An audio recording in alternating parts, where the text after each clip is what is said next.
Hi, and welcome to My Yoga Living. I am so excited to be chatting with Amanda Cagle, who is our amazing empowering birth class teacher and my yoga teacher.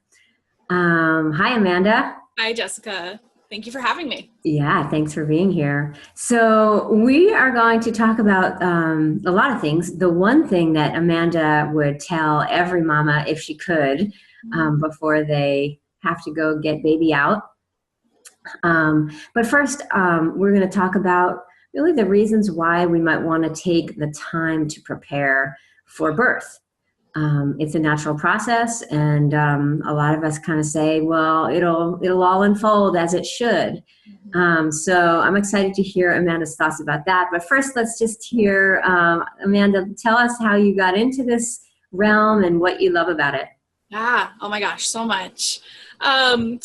So the way I got into birth work, which is what I call it, I'm a doula and a childbirth educator and a lot of other things, including a prenatal yoga teacher. And so the way I kind of found myself in this realm of work is I was volunteering at a homeless shelter for pregnant women. So I was working with single moms mostly, with a couple of partners here and there being involved. And one day, one of the clients at the shelter asked me to be at her birth, and I knew nothing about this whole world. And so we just learned together for about 6 months. We prepared every week, just read some stuff and researched and talked about her options in birth, and then went to her birth and fell in love with it. So I actually changed career paths mid-college because of this experience, and I haven't looked back since. So childbirth education has been a big part of my practice now. I work with groups in person. I work in private settings with families one-on-one or one-on-two, especially for families who, don't have the schedule to go into a group class long-term. And now I'm happy to be doing these online classes with Ma Yoga. That's wonderful. I'm happy to have you. And are they mostly for people who want to give birth naturally, or? Great question.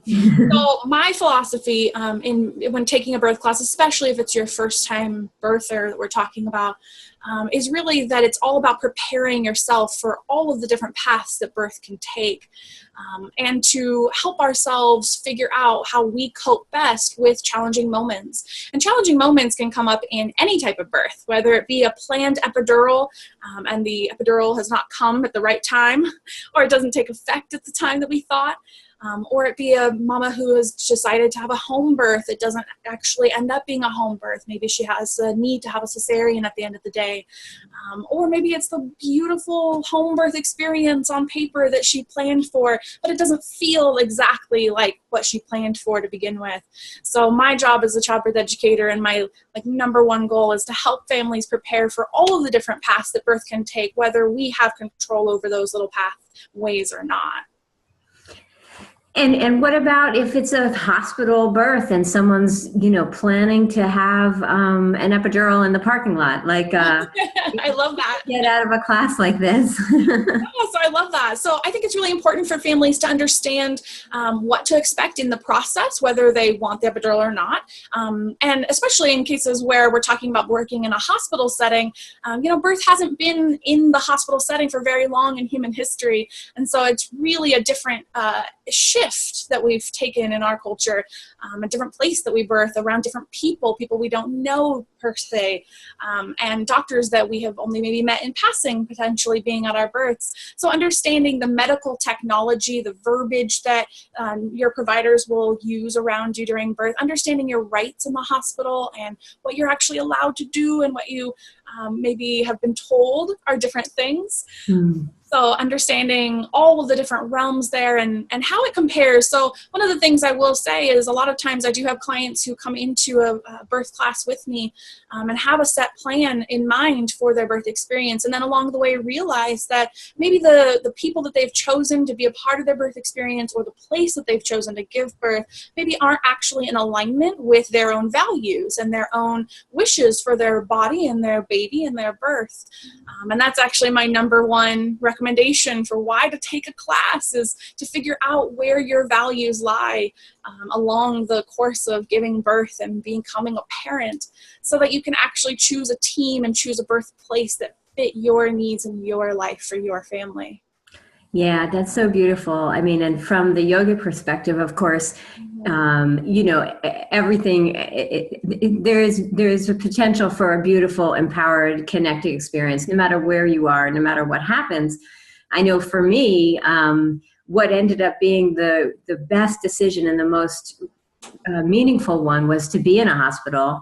I found one that worked for me that had midwives, but ultimately that was absolutely that was a gift. And so, yeah, so I love that what you're saying is really, it's about finding out what is going to work for you and your family best, and that there isn't one right way.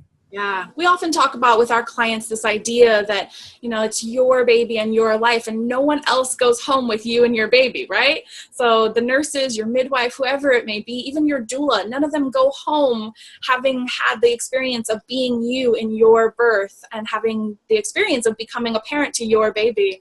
So it really is this amazingly unique experience and this unique time of life where we have this opportunity to expand and to grow and to learn about ourselves. And it's just it's a beautiful process overall. And what are some of those choices that people will have to make, other than where, like once things get going, that, maybe having had the experience of your class will make things easier and maybe make things go in a more easeful direction? Yeah, so some of the decisions that will have to be made, who you want to be at your birth, that's a really, really big one. Whether you want your partner, your intimate partners there, and what role they'll actually play while they're in your experience in birth. Whether you want family members there, who your provider is, can make a lot of difference in the birth experience. So like you're talking about, there are midwives in hospitals now, and a lot of people don't even realize that that's an option in their own communities. Or choosing an OB who's in a single practice versus choosing an OB who has a lot of backup OBs with them. These little decisions and the whys behind them can make a big difference in how you're treated on the day of and how you interact with your providers and your support people, right? So in our class, we'll be focusing on how to build a supportive birth team so that the experience is as lovely and as smooth as possible. And so that you actually are bonded with the people who are in your environment during this amazing transformative experience. So important. I know. And for me, also just that knowing that I had really consciously made those choices made all the difference as well. Even if things don't go as planned, just that feeling that I was present and aware and sort of educated and making the best choice I could make makes it feel like a really successful birth. So we've got our birth team. What about once things get going? What, is there anything in your course that helps once things are happening? Yeah. So we spent a lot of time on coping skills in the class, on how to figure out what coping skills actually work for you, how to practice them effectively so that when you're in the moment, you can actually hearken back to the times when you did practice by yourself or with your partners or with your birth team in presence. And we really talk about all the differences in options at the hospital in terms of medical technology.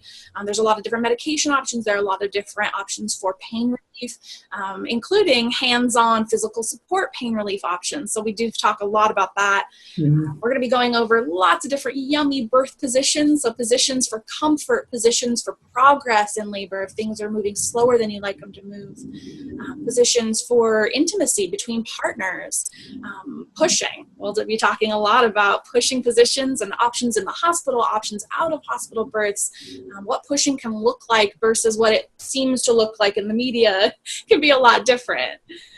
We'll also be talking about some medical technology in the terms of interventions and when interventions are necessary, how to figure out if they're necessary for your birth, which is something that a lot of people struggle with in the moment, is trying to figure out how to communicate with their providers to know whether or not they need something versus it's just an option that they could use. Right? And then, of course, we have to get baby home. So does this course actually include anything to help us prepare for that? does. We'll be talking about breastfeeding quite a bit. I am a lactation counselor and educator in my community. So we'll be talking about breastfeeding and how to make that work in your life if that's your goal or your intention is to breastfeed longer term. We'll talk about making that work in your actual life, your day-to-day, and not just in a conceptual manner. Mm-hmm. We'll be talking about coming into your own as a parent, which is like this next huge step that people often forget is going to happen right after birth. So Right. not only has mom just given birth, right, which is this huge experience, then she has to quickly transition into becoming mom or birther that has become parent, right? So there's this huge transition after this huge event, and oftentimes it gets skipped over in classes or it gets skipped over in books altogether. A lot of like birth books don't really talk about parenting in the first weeks or months after birth. Mm-hmm. We'll be talking about how to make that transition as smooth as possible, how to keep intimacy alive and well in your relationships with your intimate partners and your family members, and also how to find yourself in that process, because there is a little bit of a losing yourself that happens when you're going into a birth experience, and you kind of have to find this new self that is digging her way through the experience of becoming a parent.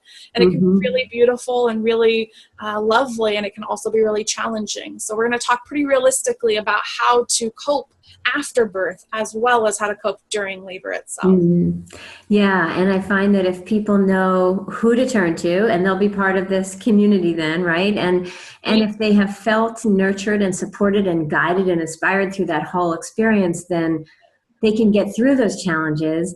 And that the self that we find after it all often is more connected to who we really are, like more aware of what we're capable of and what our potential is. And you know, that's why I just love working in this arena so much, that, you know, birth is like this doorway. And if we actually reach out, and if we kind of step into that more feminine side of ourselves that knows that we're better together, right? That you know, we have support. Yeah, there's support out there. And when we are kind of held in a container through the experience, that you know, if we actually take the time to do that, then it's like it gives us this opportunity to step back and take a look at our lives, and even kind of adjust our path based on what we know now about who we are. I mean, there's just so much there that we can learn if we come into it consciously. So I'm just so excited for the mamas who get to be with you and really dive deep. And so what would be the one thing that you would tell every mom to be if you could? So it would be to figure out where you land on the spectrum of choices as early as possible, so that you can really set up your birth experience and your parenting, your postpartum experience, in alignment with the people around you. So something that often happens in birth and in parenting, especially moving forward as a mother in our culture, is this idea that we are supposed to do everything alone and be really isolated.